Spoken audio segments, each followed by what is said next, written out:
Here we go then for a brand new season. Good evening to you and a very warm welcome to 4-0 Sunday Live. The first time in the 24-25 Championship. The home of all things Pompey here on a Sunday night, of course. It's just gone 7 o'clock here in the UK, which means we are live across the world for the next 60 minutes. Scott Reviews Things says the season starts here at Yes, Indeed. Thank you very much for the warm welcome back. Great to have you seen on Twitter teasing of Abu Kamara. I want that signing to happen. We've got that. I even mentioned to the chaps just before we went live, we've got that in the running order to discuss this evening.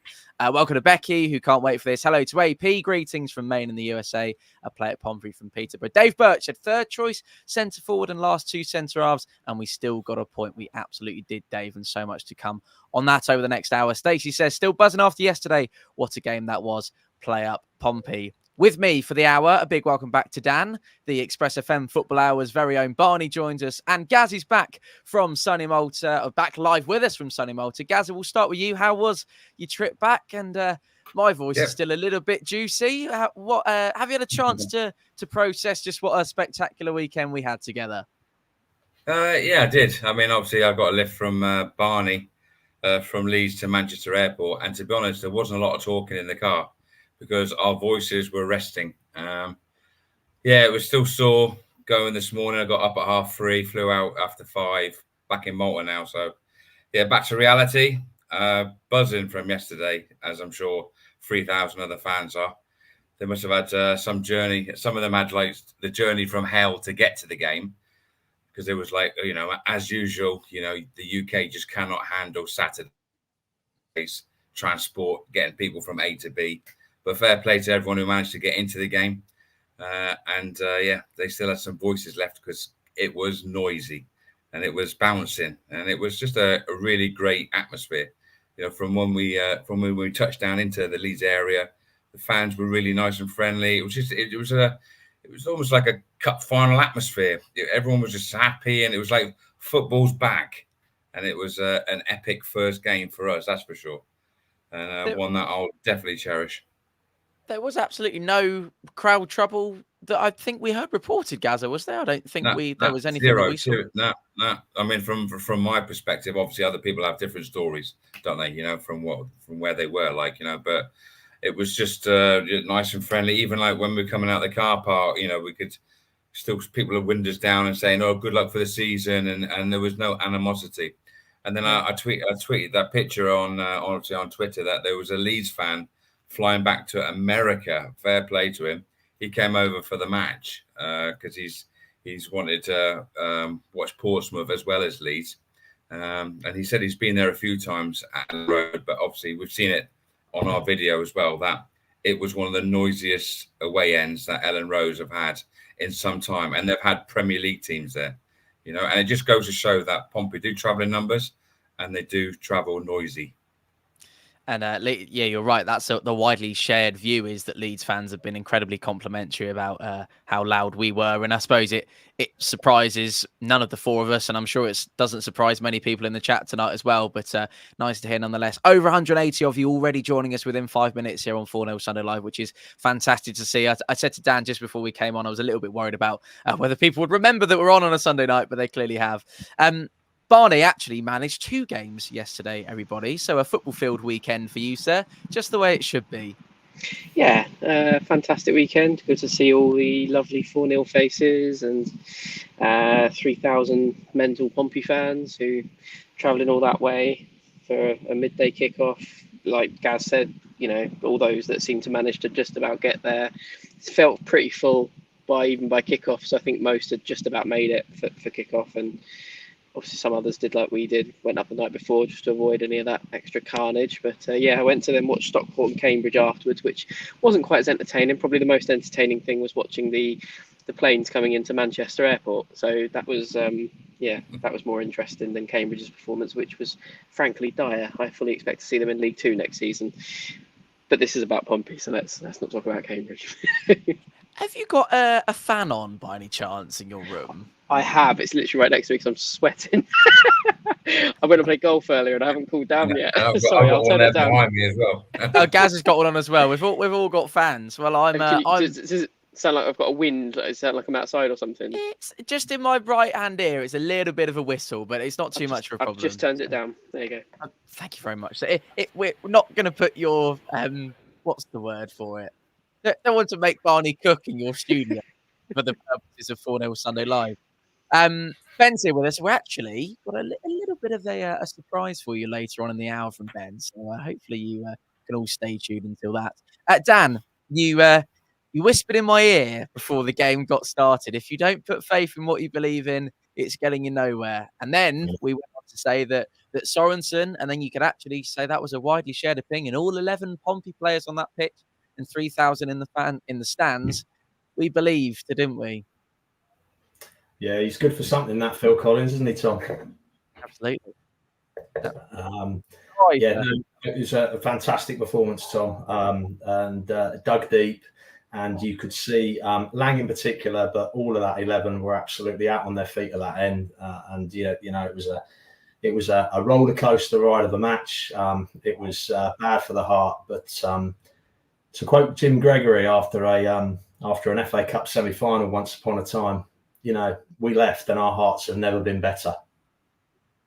They were certainly soaring, weren't they? Hello to Kevin, Chunky's boy TJ, who's at the Pompey store buying the new home shirt. He wants to say good evening, Tom. Well, good evening to you, TJ. Thanks for joining us. Kendall on Facebook saying, immediately left, heard my dad scream, saying we scored and the goals are perfect. Just perfect. Good scoring ending for the start of the season. Thanks for your comment there, Kendall. Hello to Ollie Ward, who's a Leeds fan. He said, knew you guys gave us a tough game. Enjoyed the vlog too. Thank you very much for that. Joey said, evening boys, missed the Sunday lives. Had the game on my phone down in Southsea. My daughter watching. Hopefully a new Pompey fan. Joey, bring her along to a game as soon as you possibly can.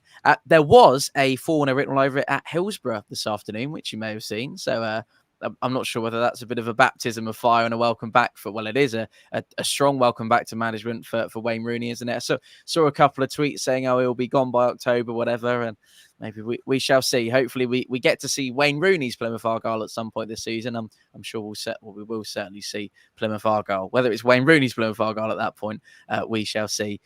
Yesterday was breathless. It was emotional. It was bordering on indescribable at times. Certainly that's how it left us all feeling, as we've already outlined there. I'm sure you need absolutely no reminding, but I know you'll all love to watch this again. Here comes plenty of the best bits from yesterday's West Yorkshire Classic. For the first time this season, a very happy Friday and a very good morning, Andrew. Yeah, good morning, Tom.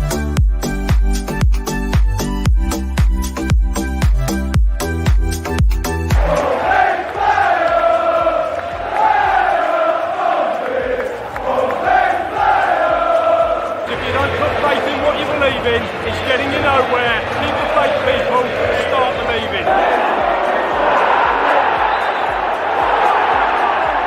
For me, that's probably the easiest decision Ollie Langford's going to make today. It's a penalty.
That was a near perfect performance from a team that on paper is of lower quality to our opposition away from home.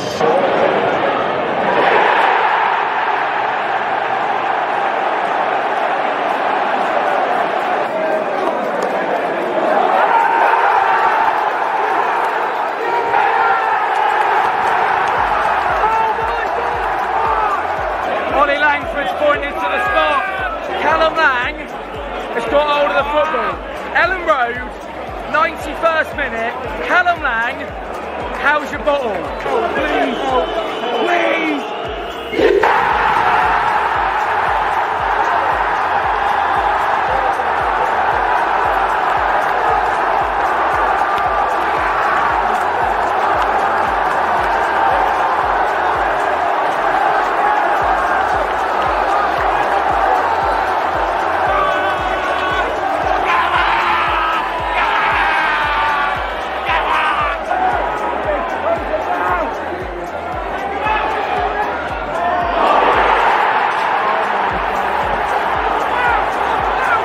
And it sets us really good up for this season, and I'm really, really proud of them. We held our own. Coming away to what is effectively a Premier League quality team and taking a point cannot be sniffed at. Thanks very much for watching. Keep the faith, and as always, Play up, Pompey.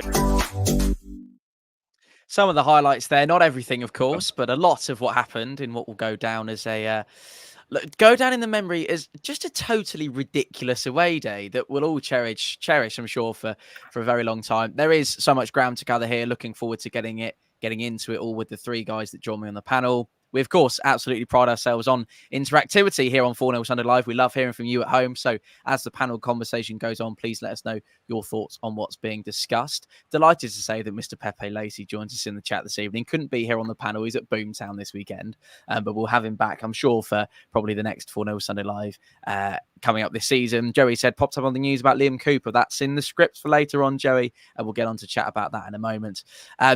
Right then, let's get into it. We'll go through the big moments in just a moment or two, chaps, but we'll begin on a more broad note. Dan, I think it's important to rationalise in our heads, isn't it? Pompey have gone to Ellen Road, probably the toughest away game we'll have this season, with what we all know is a well-underpowered team through injuries and arrivals still to come in the window. And to be within a minute or two of winning the game, absolutely superb.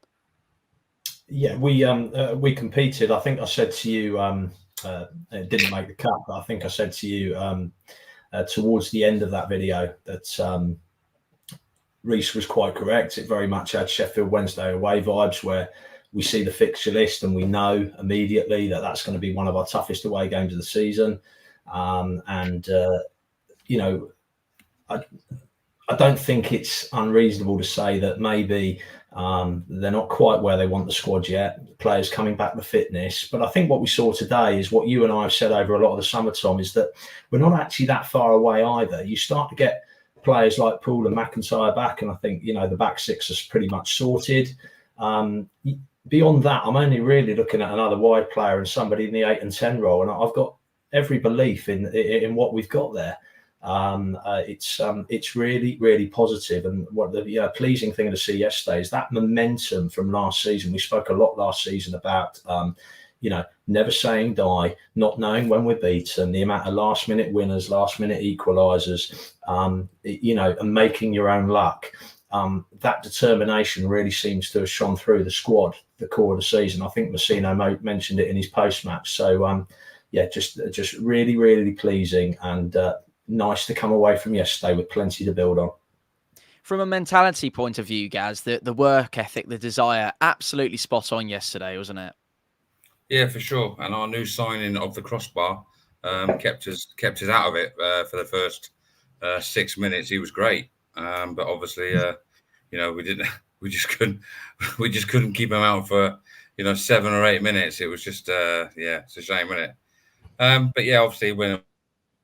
Well, I think the goal was coming, and to be honest, it was good that it came, because I think Leeds sort of sat back a little bit then, probably thinking it was going to be an easy day, and that gave us a bit of calmness amongst ourselves to then start playing our own football. And obviously, Pack in the middle, the distribution he was doing yesterday, he's definitely been practicing pinging balls left, right, and everywhere, because he was instrumental, proper general in the midfield. And justifiably so, we got back into it, and then we didn't sit back. We went on again, and we rode our luck a little bit in some places. Referee, we've had worse referees, that's for sure, but we didn't get a lot of the rub of the green yesterday. But we kept going, and then to go in at 2-1 at half time, with 3,000 Pompey fans would have took that, before the game. That's for sure. and to think that this team itself is still settling.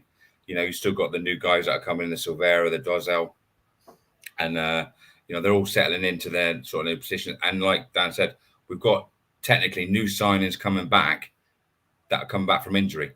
You know, so you know, if Leeds think, oh, they were the better team yesterday against a pub team, well, it was 3-3 at Ellen Road.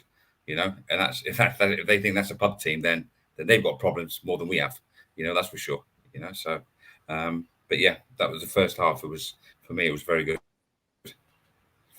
Certainly there's a difference, isn't there, between if we were full power, absolutely going for it, complete transfer window and everything, and we go into Ellen Road with absolutely everything, you'd think, okay, maybe take a point from Ellen Road, and that's fantastic. Whereas going to Ellen Road severely underpowered, in my opinion. Yep. And getting that point and being as close as we were to getting all three is remarkable. But then, of course, for balance here on Fournilwrittenalloverit, we always like to be balanced. Leeds fans will refute the claim, and they will say that absolutely, and Barney mentioned it in the video, how on earth did they not win that game? Scott said, think the boys actually settled down. We went 1-0 up. Dan and Gaz were outlining it there, made it more difficult for Leeds and quieted the crowd, which is crucial. Barn, our friends at Pompey X's and O's on Twitter discussed this morning the positive environment that Messino and his team have fostered, whereby others don't let you give up on yourself, next man up required, and when that is required, and to fight with absolutely everything. And that was ultimately, I think, what achieved us the point yesterday. Yeah, something I had in my mind that I was going to say to you yesterday when we were doing our end of game review, but it fell out of my mind, but it's stuck in my head, is I don't think we constructed a league winning squad last season. I think we created a league winning mentality. And I think we've held on to that. We've held on to a mentality of hard work, grafting. Messino said in his post-match that was... He didn't really even comment on the football. He commented more on the work ethic. You know, the players dug in. If they did make a mistake, you saw them running back to try and make up for that mistake. A number of times, even if Pack and Lang did give the ball away, they were then still trying to make sure they got back and made amends. You know, that's pretty much how Lang got his yellow card for exactly that, and then had everyone every time he went into a challenge going. But it was a sort of gritty performance, if you will. It wasn't pretty to watch, but it was certainly, by God, was it entertaining. To quote Jack Hancock's Danny Cowley phrase, Dan, you can't beat the man that never gives up. No, you can't. But I just want to take this opportunity to follow on from something that Barney picked up on also in Messino's post-match, is that, you know, we're not going to have 60-70% of possession in games. And so, you know, we need to move that ball forward a lot quicker at times this season. You know, and we did that yesterday. And I think not only have we kept the mentality, but I also think there's a realism in the squad that's really pleasing about, you know, what's expected of this season and how to go about our work in terms of, as I say, not being the dominant force, not realistically being the dominant force in every match, you know. Gaz scoring with 3 of our 5 shots yesterday in a match, and that's, you could argue, yes, not a lot of shots, but that is exactly the kind of clinical quality required from a side like ourselves to compete at a place like Ellen Road, isn't it? It's a footballing cauldron where you can't be wasteful, and actually Leeds showed themselves that you can't be wasteful at Ellen Road. Well, that's it, yeah. I mean, you know, they could have won it right at the death, you know, because they, you know, they'd had to come back into it, and that was you know, it was almost like a stonewall, you know, goal at the end, like, but they just couldn't convert, you know. And bearing in mind, this team is millions, you know, hundreds of millions more than what we are. You know, little old Pompey going up there and getting a 3-3, and obviously singing, in my opinion, singing louder than a full house at Ellen Road. It just goes to show what Pompey are capable of, and it's just good that, you know, we're not trying to, you know, just ticky-tacky football and try and just poke the ball in. We're taking, you know, shots outside the box. We're testing the keeper, because, you know, if you don't test the keeper, you're not going to, you know, you're not going to get goals, are you? You know, goals win games at the end of the day, as we all know. It's not rocket science, and it's good that we're actually taking. And everyone sees somebody outside the box and they say shoot, and obviously a lot of the time they don't, because they don't want to take the responsibility when it goes, you know, Johnny Wilkinson style, and it's over the over the post, like, you know. But you know, at least, you know, Lang literally, he grabbed that game very similar to what Paddy's done before in the past. Last season, you got one person seems to grab the game by the scruff of the neck and go forward with it. And then again, you know, like Paddy did last year, Lang yesterday, he did that, and fair play to him stepping up for that penalty. That's some big stuff there, isn't it? I was going to say, family show. Good man, Gaz. I did say to the guys in the green room before we came on, just before we went live, I said there's bound to be a mistake of some kind on 4-0 Sunday Live, because there always is, because I'm out of practice. Gaz nearly did it, but he refrained, which I'm delighted by. Yeah, I did, yeah. What we'll do is we'll get into the nitty gritty of it. We'll get some clips up on the screen and do some analysis. We're going to chat about the penalty, Barney. Who's Barney? Barney. It's not written on the top of your shirt. That's Champions. That's not Barnley. Gaz mentioned it earlier on the show. Actually, we were kind of fearing the worst in the opening 10 to 15 minutes, weren't we? And Messino mentioned in his post match, and we've spoken a lot about Messino's post match already in the opening 20 minutes, Barn. But probably the first goal, the best thing that could have happened to us to allow us to settle. It's just a shame that it came about for a clumsy Conor Ogilvie challenge. It's everything that you would expect from the beginning of a season and the first literal few competitive minutes of those footballers' season. You want to kick off in the right way, but you might need to find your legs. You might need to find the right challenge, find the right place mentally. And unfortunately, Ogilvie, he's had a bit of a mare there, really, hasn't he? On first glance, seeing it live, I actually didn't think it was a penalty. I thought he'd got his toe to the ball, but then every time you watch it back, you know, you see how clumsy it is that he's kind of just fallen on Dan James, hasn't he? Really. I think in that situation, he's probably thinking, well, am I better bringing him down than letting him have a shot? Dan James isn't exactly prolific, but in that position, you'd probably give him the benefit of the doubt that he's probably going to score. You know, he's got a fairly open goal to Norris's right that he's got a good chance to score. So it's a 50-50, isn't it? Once you get down to the penalty, it's a tough one, but yeah, it was clumsy. So the right decision. Dan, do you think Conor Ogilvie might be slightly blindsided? He's not quite aware that, or maybe he is fully aware of Dan James coming on his outside and makes the challenge because, as Barney said, doesn't want to give away the goal going in. Or is he slightly blindsided? Maybe he's not quite aware where Dan James is.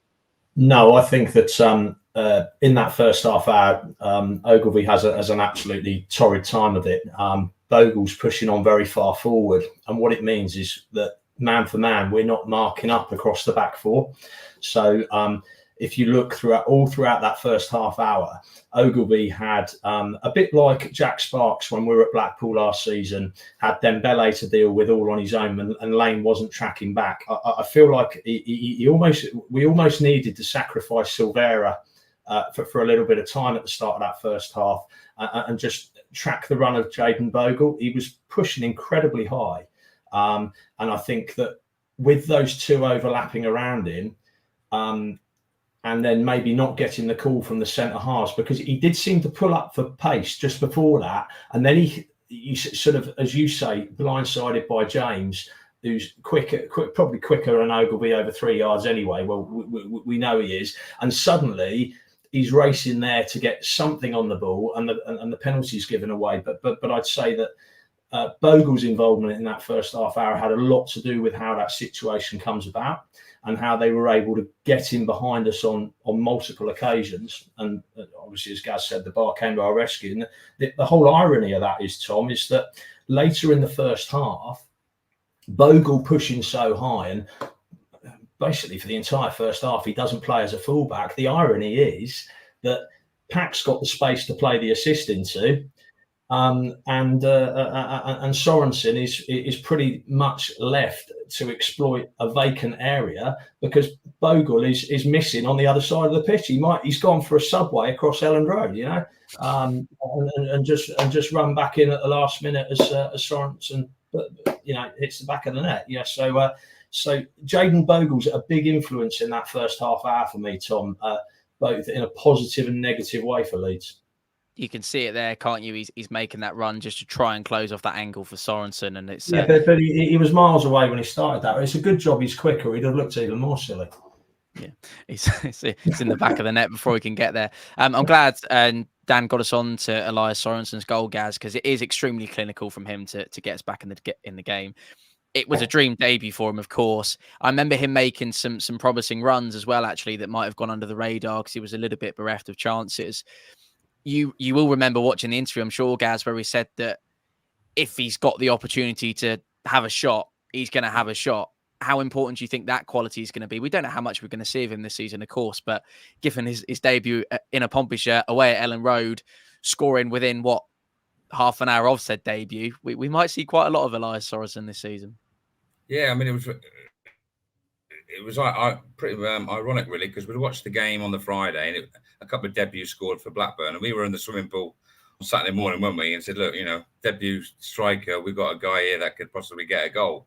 And he did. I'm not saying we called it, but there's obviously that expectation of we didn't know, what was going to be the squad. We didn't know too much really about, the Yengi situation and stuff like that. So it was okay. So Sorensen's in, and in his interview he said, "Look, I'll get myself in the box, right place, right time, and I just love scoring goals."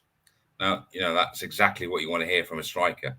He's got goals. He's had a good season last season. And now he's got 1 in 1. So if we can keep feeding him that distribution, there's no reason why he can't go on and be as prolific as Colby. Again, it's very different sort of players, maybe. It's the first game. We've got to see what his work ethic is like. That first line defence. Obviously, yesterday Leeds, they played the triangles very well. They played some lovely football. You can't deny. Leeds are a very good, well-drilled team. So for them to come away with just a point yesterday, obviously it's more frustrating for them. For us, it's brilliant that we managed to keep them out. Some of that goes down to Towler as well.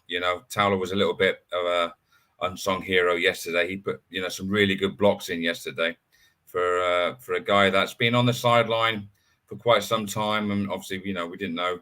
Well, all of a sudden it's like very similar to the striker situation. We had plenty of centre halves to choose from at the beginning. When you got Poole, you got McIntyre, you got Shaughnessy.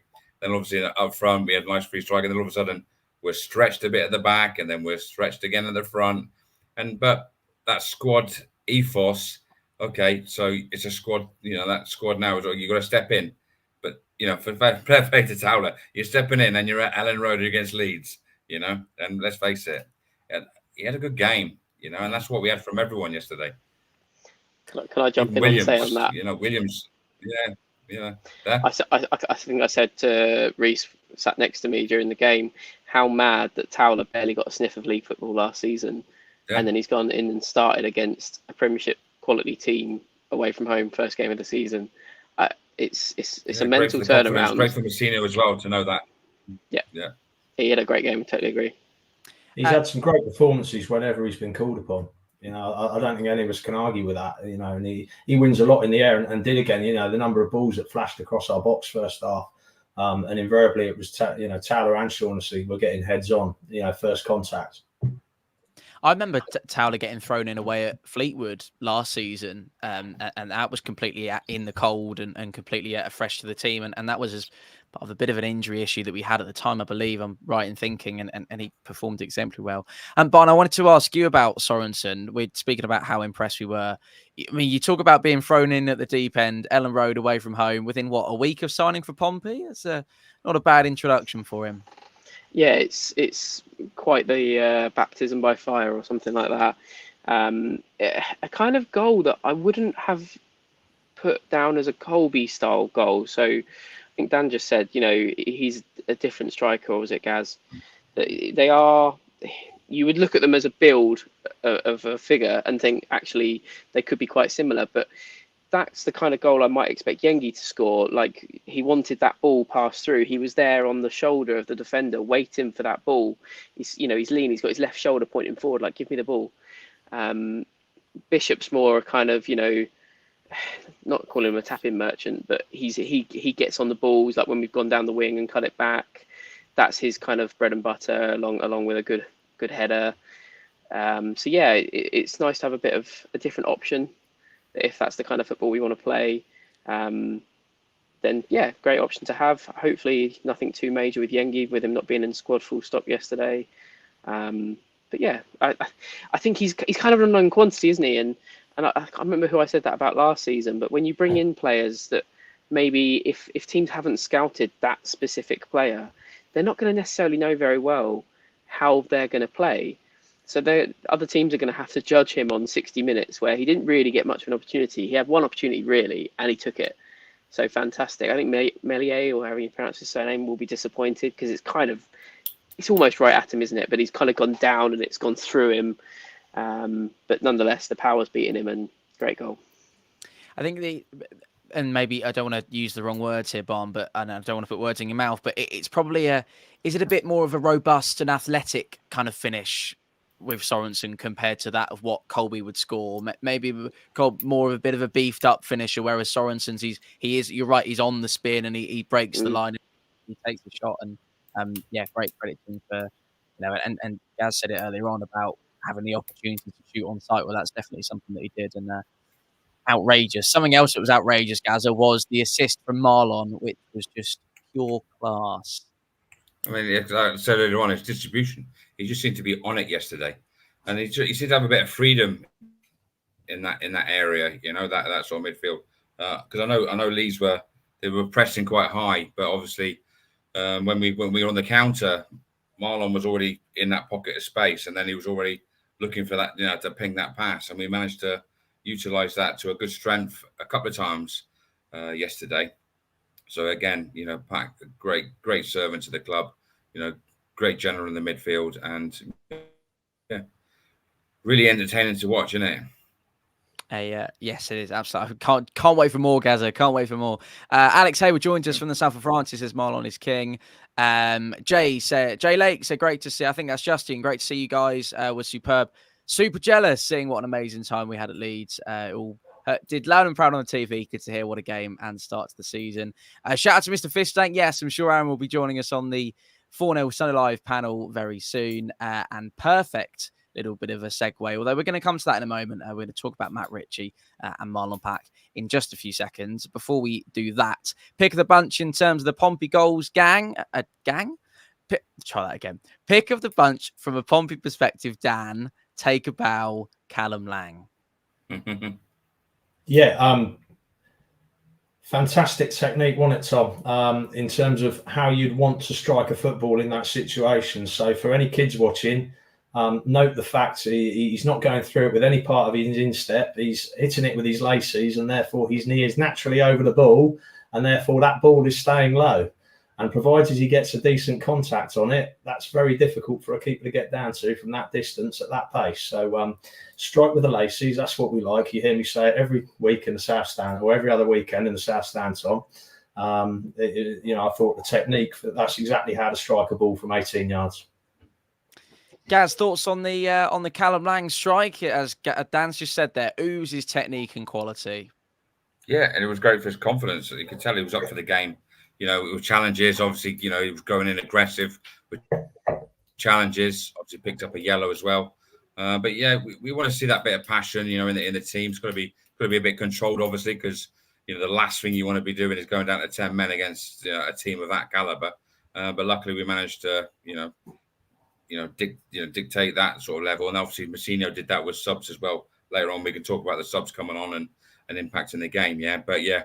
Like Dan said there, you take a chance, and he has made it himself as well. He's taken it, gone around another player, and he's put his foot through it, kept it low, laces through the ball, and you couldn't ask for a better connection, really.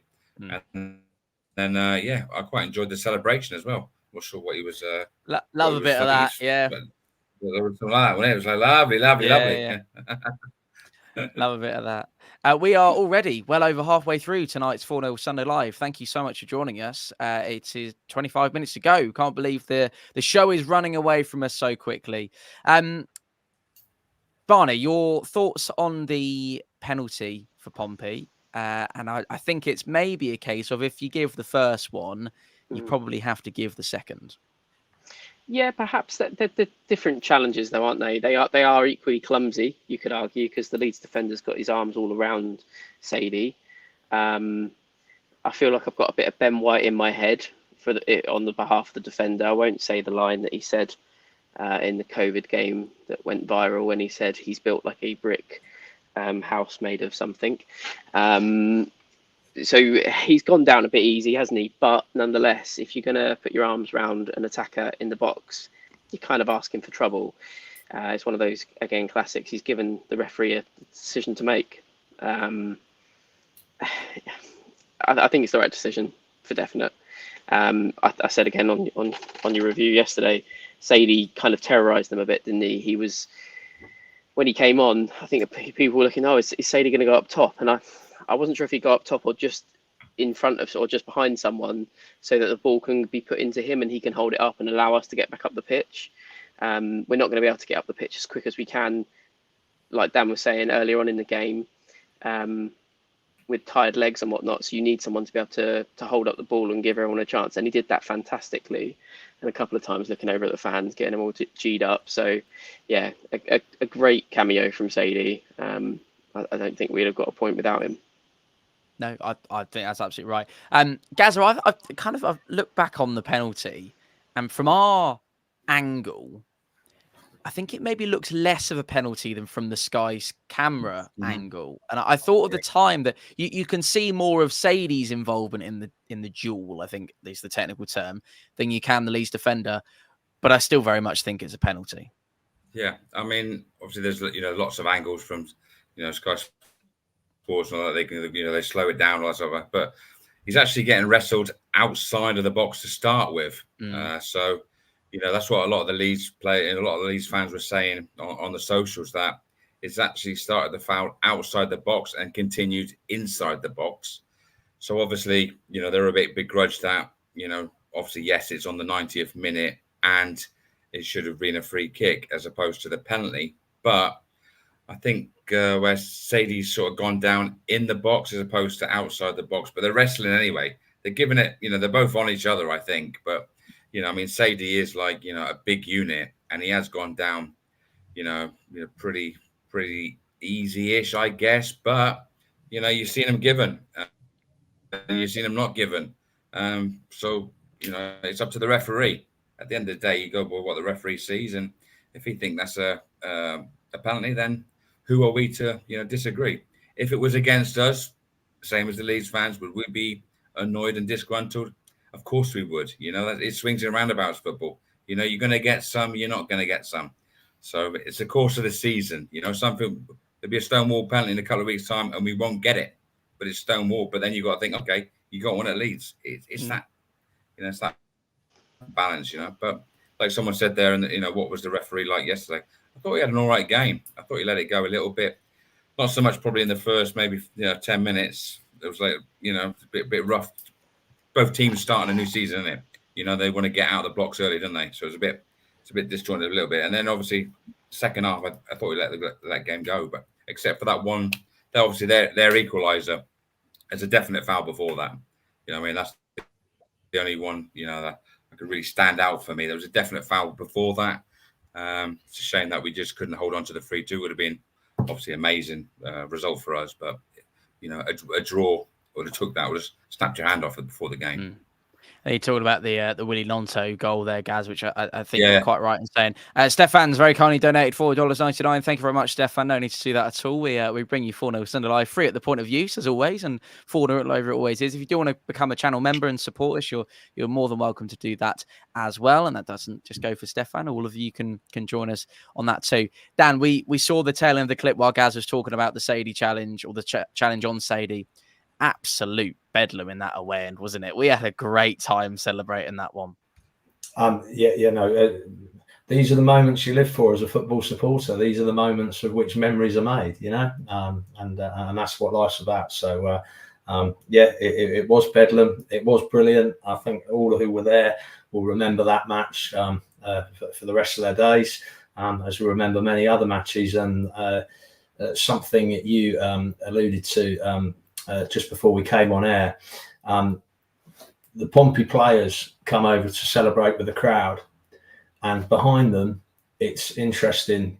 There's two gentlemen hugging, step forward, Messrs Pack and Ritchie, almost stood behind, congratulating each other like proud fathers of what their offspring have just achieved. Go and celebrate, young men. But they're just standing back and letting the kids have the moment. It's fantastic. Barney, how good is that to see two Pompey veterans sharing a bit of a moment? I tweeted about it. You might have seen. I said Ritchie whispers to Marlon, "See, this is why I came back." Obviously, we're not privy to what kind of words were spoken in that precise moment where that screenshot from our video is taken. But two proud Pompey boys living the moment from the back, watching the rest of them celebrate, as Dan says. Quite possibly so, yeah. I mean, there's no doubt that Pack's smile is one to kind of enjoy, and there is perhaps a lovely moment going on there. Based on the fact that Ritchie is covering his mouth, it might just be because of the sheer noise that Pack couldn't hear him. But I do wonder if with a player as experienced as Matt Ritchie, he's actually saying we need to get them, like, keep their head and not go and lose it 4-3 like Liam did. Yeah, exactly. But I just wonder if there's a little bit of that too, that there's a little bit of tactical discussion of what they needed to do for those last few minutes. But like I said, whatever they did say didn't really work. But could have been worse. It could have been worse, and there's a chance that we're going to speak about in a moment. Gaz, you wanted to come on to the subs. Terry Devlin's down there at the bottom leading the celebrations there. He made quite the impression when he came on, I thought, for the second half. They did. They all did. They all come on. Moxon, that we know he's got a good foot on him as well. When he came on, he was well applauded. The subs that have come on, they did well for us last season. Obviously, Devlin not so much because he was injured, but when he did play, there was something in there. And then for him to step up, with that injury from last season, to step in, in a toxic environment, really, because it was, it was loud. I mean, mainly from our side, but the actual occasion, Leeds didn't want to lose it, and we were happy where we were. Leeds were coming at us with everything, and fair play to the subs that come on, Moxon and Devlin, obviously. Obviously, we knew that what Sadie's got in him. He's a unit. He come on and he was battling everywhere. He even went in for a tackle. Then he stood up and did the old come on to the crowd, and we all got behind him as well. And that spurred us on for more. And he was up for it. For the short time that he was on, he did a massive contribution to the game. Very similar to when Gavin White came on against Peterborough. He come on and changed the game, and then Yengi scores a winner. These are things that Mousinho has in his at his disposal, and it was great to see these guys come on, and obviously to see Matt Ritchie back in a Pompey top coming on. I mean, that was special for us Pompey fans, and obviously and I'm well supported as well, applauded by the Leeds fans as well, because obviously they know what such a good player he is as well. So it was fantastic for us, wasn't it? And to have them subs on the bench as well. And bearing in mind, like we said before, that we're stretched at the moment with subs, with substitutions because of the injuries. That they're either they're not available. So obviously these next few weeks is going to be vital for us for recruitment and these players coming back. But we want them to come back slowly so they don't get injured again. Gaz, is that the soundtrack to 101 Dalmatians in the background of your place, or is that? Yeah, it could be. Yeah, just put me on mute. I think there's like two dogs who found each other. That's okay. It's not a problem. We can still hear you fine, so don't worry. It's just bubbling all in the background. They're catching up with each other. They're catching up, are they? Nice. Yeah. Dan, I don't, and Gaz has outlined it there. I don't really think we've had a proper chance to discuss this on the channel. Matt Ritchie's return, seemingly something that was always going to happen at some point. And if you wouldn't mind, because we've only got 15 minutes to go, keep it brief if you will. His leadership qualities, championship experience, it's vital, isn't it? Even more so when you consider the leaders that have left the club over the summer, of course. Yeah, it's something else you and I spoke about over the summer, losing the likes of Morel. It's wanting to retain that attitude within the group that Mousinho spoke about post-match in terms of following on from last season, having those elder statesmen who can encourage, the youngsters in the squad to look at these challenges as opportunity. Yes, and that's very much something that was in the back of my mind when I saw a lot of the tweets and the discussion about how well drilled the group was, how good the messaging must have been. And it just reminded me of that video that we saw at the very start of pre-season in the theatre where Messino's talking about challenge and opportunity. We won't get into it too much because we kind of want to gloss over it, but it very was nearly 4-3 Leeds, as we know. And it does pain me to see the amount of backpedaling blue shirts there where they just break the lines. But it was a miss, and it's maybe a moment where all Pompey fans around the world were counting their lucky stars, but sometimes luck is on your side, and we've very much discussed about making your own luck. One little bit of, not housekeeping, but something that many of you will have seen posted across social media. Agent Christian Sadie doing his level best to try and bring Abu Kamara back to the club, commenting, hurry up on various different posts, and Abu liking said posts in return. Then Abu commenting himself on various different Pompey-related content from the club. Barney, would you read anything into that whatsoever? Is that just a little bit of fun between friends, or is there maybe a little bit more to it than that? I'd be very surprised if there isn't more behind that than meets the eye. With all of the focus on social media these days and the social media training they get, I'd be very surprised if Norwich don't kind of reprimand, if you can reprimand a footballer in some way, you know, put a fine in the Christmas party fund or something like that. It does feel like a little bit of odd behaviour for someone that, if they're going to be a Norwich player, that you're going to be so active in Pompey Twitter or Instagram. It might just be, like you say, mates having fun. I haven't actually seen what he wrote. I'd seen the other way around. I'd seen the Sadie comments saying, come on, mate, hurry up.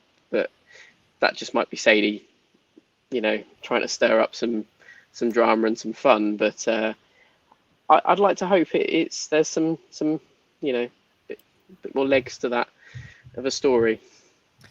And we should say, Gaz, we're not going to get anyone too excited about anything. There's nothing to suggest anything otherwise. And of course, as we said before we went on, Kamara is a Norwich player and is, at the time of this live going out as a broadcast. However, I know me and you both feel this. A deal for Kamara to come back to us in a what's the word? In a subjective sense, in sort of talking if buts and maybes, that would really take our transfer window to the next level, wouldn't it? Oh, without a doubt, you know, because obviously the Robertson situation, obviously when he decided to, you know, not come back and then go to Cardiff, that was a little bit, you know, not so much gut wrenching, like, but it would have been nice because we know what a player he is before the injury. So obviously, Pompey have got their recruitment, they've got it in place. They've either got targets they're already talking to. Obviously, with Abu at Norwich, obviously they didn't have a great game yesterday because obviously, you know, beaten by the Oxford. But it depends on what's happening behind the scenes. I'm very confident in the recruitment like they did last season. I'm sure there'll be at least another one or two new additions in the door, possibly by the next week after. I mean, we've only got 2.5 weeks now, haven't we? Two and a bit weeks long. Now. Yeah. And it's not long, is it? So, yeah, I think, again, with the injuries, if they come back fit, they're new signings. But, yeah, I'm sure, you know, we all know what Abu's like. He knows how much he was loved here. And if it's not working out at Norwich, then, you know, he is more than welcome to come back to play with us in the blue. That's for sure. He looks good in blue. It was great in blue. Doesn't look good in canary yellow, that's for sure. Looks much better in blue. Hello and welcome to Matt SB. You said, well done yesterday, lads. Unlucky not to win. Looking forward to seeing you in the not too distant future, mate. Dan, just a brief final word from you on this Kamara situation and saga. And I'd say it again, we're not wishing to stir anything up. We're hypothetically discussing this, but he gave us goals in a number of key moments, added to his outstanding quality. There were so many moments where Abu Kamara changed tight games for us last season, and that could be such a crucial quality should there be a return for him. Yeah, interesting. He took a while to settle the first few weeks of the season, didn't he? And but once he did, you know, there were so many great elements that came from him. A bit like Murphy on the other flank, he has the ability to go outside his fullback, check inside his fullback, and sort of attack them from both sides. I just feel that, you know, look, I'll believe it when I see it. I don't want to get carried away or read too much into it. But can you imagine having Murphy on one flank, Kamara on the other? A striker like Bishop would suddenly start making that move again because he'd know the ball was coming. Bishop and Sorensen be licking their lips. It could be quite a devastating combination, and it's something that's extremely exciting. There is also, obviously, been a couple of places reporting that Tino Anjorin might be relatively close to a move back to Pompey. Hopefully, that's something that continues to develop because, again, another a player that didn't quite get going and motoring at Pompey, but you could see that there's an awful lot of talent in there, and if a fit Tino Anjorin could be a real difference maker this season and adds that little bit of quality that Scott's talking about in the comment section down below. Right then, we are also hearing reports tonight to suggest that Pompey are considering a move for the former Leeds United captain Liam Cooper. Would make a lot of sense as we continue to add the championship, that kind of championship quality and experience to our side. Experience more than anything. 32-year-old Liam Cooper would join what is, as we know, a relatively youthful back line as Regan Poole continues to work his way back to full fitness. Sensible news. If that one's true, we'll keep you posted, of course, here on 4-0 Sunday Live. Right, we've got 8 minutes to go until 8 o'clock. We're going to do a little bit of Luton chat because, as you know, Gaz, a rocking Fratton Park will return after over a decade's absence from the Championship. Luton Town at Fratton Park is set to be quite the occasion next weekend, mate. Yeah, can you hear me? Can you see me? We can, mate. You're here, okay. Although your face is frozen, but we can hear you, Gazza. All right, yeah, it's like it's gone dark on my side. I'm not sure what's happened here. Just if you can't hear me, then just carry on. Crack on, mate. But no, obviously Luton, they've obviously had a good season last season in the Premier League for experience, and they've suffered the relegation. So yeah, it's going to be a tough game, that's for sure. But it's good to get these games out early, I think, because obviously there's going to be a lot more hard games coming our way. But that first game back at Fratton Park is going to be rocking. There's going to be it's going to be probably a sellout probably, because obviously people want to come down to Fratton Park and try and upset the cart, shall they say? And the old girl's looking good. But yeah, Luton, we don't know, what they're going to be, about. Obviously, it's going to be interesting to see what our squad's going to be like. Because obviously we're going to be making wholesale changes for the game this midweek or Tuesday, Wednesday. Any new faces that come in, so it's going to be interesting what we put out as well as what's going to be in front of us. But yeah, looking forward to the first home game of the season. Gaz, we can still hear you. If you would like to just do a little bit of a refresh, just so we can get your camera back going, that'd be great. So I wouldn't like. Oh, he's gone already. There we go. He heard me. Hello to Phil, who says, "Evening, lads. Great day yesterday and great video from you boys. Thank you very much, Phil. Had a tidy little bit on it too, so even better. Great to hear. Please do gamble responsibly to everyone out there watching 4-0 Sunday Live tonight. Dan, you must be so excited to be back at Fratton Park on Saturday. It's set to be quite the occasion." I'm even excited to be back on Tuesday, mate. Quite frankly. Oh yeah, absolutely. But as Gaz quite rightly says, all four sides of that ground will be rocking on Saturday. Fratton Park, a championship stadium again after 12 is too many years. I think I speak for most Pompey fans in my generation, where coming back to the second tier feels like a homecoming, but it's going to be another tough game, Tom. Luton of the core of the side that played in the Premier League last season. They will have learnt lessons. They'll be mentally tough. They'll be physical. Yes, they're missing Ross Barkley, but as Gaz says, it's a tough start, and I fully expect them to be up there this season. Anything we can get out of this first 7 games bodes well for us. I think really we need to focus on just building match by match, getting players back fit over this few weeks, and getting as many points on the board as possible, so that come October and come when the business starts, teams are up and firing, that we're also ready to rock and roll. Barney Jordan's tuning in for your perfect beard this evening. Cheers, Jordan.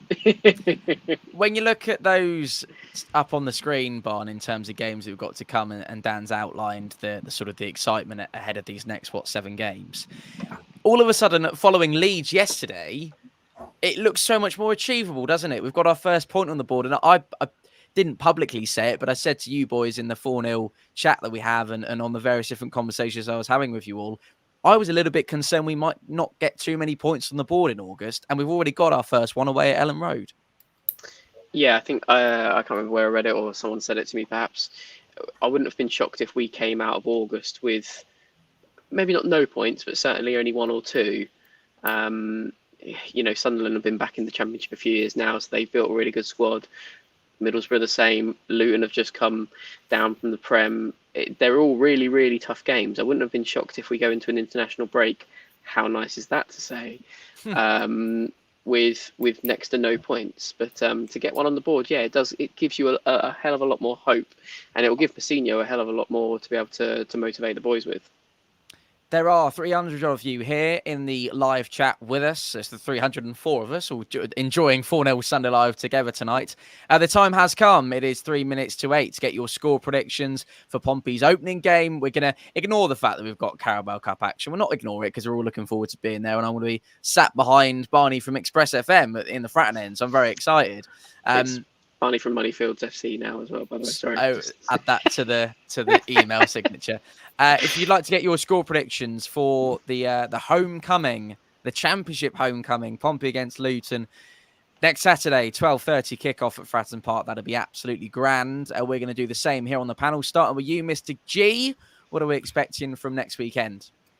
Yes, it's going to be epic, and it's going to be I think it's going to be another 3-3. That's for sure. I think it'll be tough. There'll definitely be goals, and I think I'll go for a cheeky 3-1 Pompey.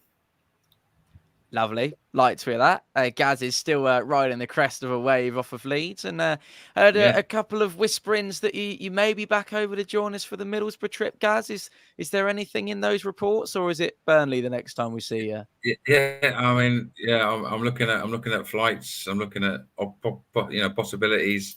Obviously, work and all that. Obviously, I've got to see what if work can let me off again on the Friday.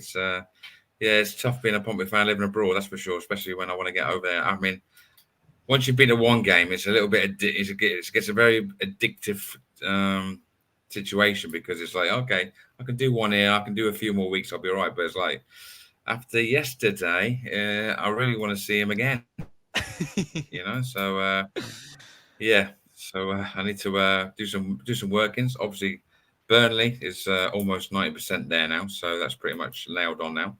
For someone's certain birthday that weekend, I do believe. I think it might be. Yeah, I think it might be someone's birthday. Yeah, so that'll be nice. 3 points on someone's birthday. But yeah, Middlesbrough. Let me work on that one. I'm sure there'll be a lot of other fans going there as well. We'll leave it with you. We'd very much like you to join us for that one, Gaza. We've got 1-1 there, 1-0, 3-2 on all. Dawn on Facebook, hello to you. She's saying 2-0. Mark's going for a 2-1 home win. 3-0 Pompey from Steve Jones on Facebook. 1-1 from AP, 2-1 Pompey. Thanks for a great show as usual. You're very welcome. Thank you for joining us. Time game, 1 goal in it. Shane Smith, 1-0 us. Daniel, what are we thinking? I want to back Shane, but I'm dubious about the clean sheet. I've got to back the Blues. Let's say 2-1. We're saying 2-1. And Moneyfield's finest and Express FM regular contributor, Barney, have the final word on 4-0 Sunday Live tonight. I'll be the one to say it then. I'm going to go 4-0 Pompey, just to confirm. Very nice. Like to feel that. A lot of confidence riding high in the group on the screen, and I can see plenty of confidence in the chat down below. It is 8 o'clock here in the UK, which means 4-0 Sunday Live has come to an end. It's been an absolute pleasure to have you with us. Dan, thank you for your company. Thank you, Tom. Thank you, Gaz. Thank you, Barn. See you Saturday. See Barn and yourself Tuesday, actually. Gaz, get yourself to Middlesbrough Sunshine. We'll see. Well, I mean, that would be a reconvening of tonight's 4-0 Sunday Live panel, if I'm not mistaken, up in Middlesbrough. So, I mean, that could be quite something. Hopefully, you see you all up there. Barn, I'll see you Tuesday.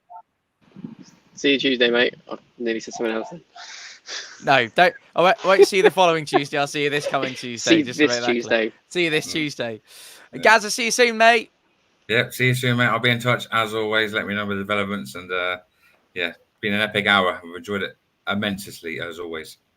It's been an epic hour, and thank you to you at home for joining us as well. From all of us here on the 4-0 Sunday Live panel tonight, keep the faith, and as always, Play at Pompey. Play at Pompey.